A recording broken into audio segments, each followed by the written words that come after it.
Today, we are traveling back in time to one of the most monumental periods in history. Our stop is during World War II to witness a battle so fierce and large, it was like a gigantic storm of soldiers and tanks. This was the Battle of the Bulge, a battle that had so many people fighting and so many tanks rolling. It is recorded as the bloodiest battle the US fought in World War II. Let's understand this chapter of history bit by bit. The Battle of the Bulge, also known as the Ardennes counteroffensive, took place during World War II from December 16, 1944 to January 25, 1945. It was the last major German offensive campaign on the Western Front. At that time the world had split into two teams, the Allies, which included countries like the US, the UK, and the Soviet Union, and the Axis, with Germany, Italy, and Japan. Everyone was gearing up for a big showdown. The German army launched a surprise attack against the thinly manned American lines in the Ardennes region, attempting to split the Allied forces and encircle large portions of them. The forest of Ardennes was like a vast sea of trees. The German army decided to make a big push to surprise the Allies. This offensive was like a big surprise test for which the Allies were not fully prepared.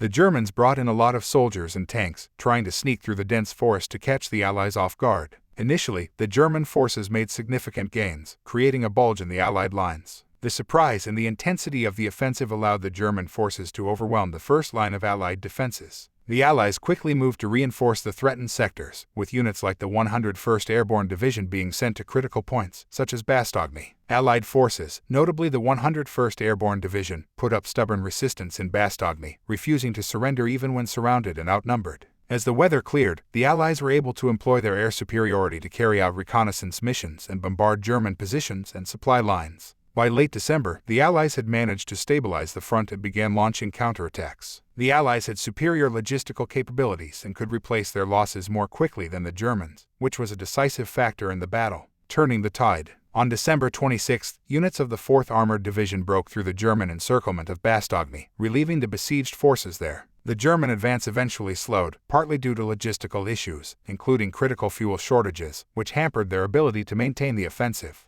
In early January, the Allies had regained the initiative and were pushing the Germans back along most of the front. All of this was happening in the harshest winter, with snow falling heavily and the wind howling like a wild beast. The soldiers had to fight not just the enemy but also the bitter cold. Many suffered from frostbite, where your fingers and toes can get so cold they turn black. On the front lines, the soldiers and tanks met face to face, fighting ferociously. It was like a scene from a movie, but this was real life, and the stakes were incredibly high. They fought day and night, with no rest, pushing themselves to their limits to protect their lines. In Bastogne, the fighting was so intense that it became a focal point of the battle. The town was surrounded, and the people inside, both soldiers and civilians, had to show tremendous courage to hold on. They were like a small group of heroes in a fortress, refusing to give up, even when things looked really bad. In the midst of this terrifying battle, there were people who rose above the fear to perform heroic acts. They rescued their friends, helped the wounded, and did incredible things to save others. These heroes were like bright stars shining in the darkest night, showing that even in the worst times, people can show great courage and kindness. Among the heroes were the soldiers of the 101st Airborne Division, a group trained to parachute into battle.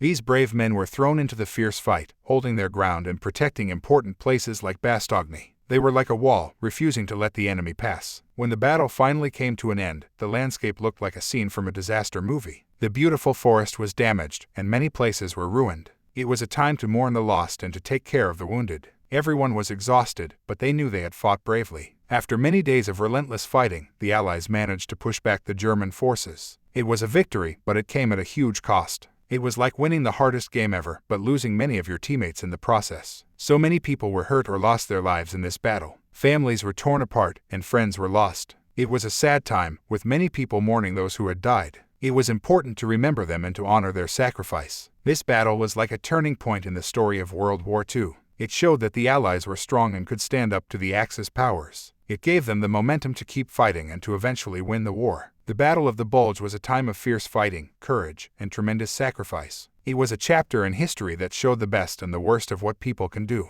It's a story of heroism, with soldiers fighting bravely against the odds to protect their loved ones and their countries. As we look back, let's remember the brave people who fought in this battle and learn from their experiences. Let's hope for a world where we can solve our problems through understanding and peace, rather than through war and violence. Remember, history isn't just a story of the past, it's a guide for how we can shape a better future.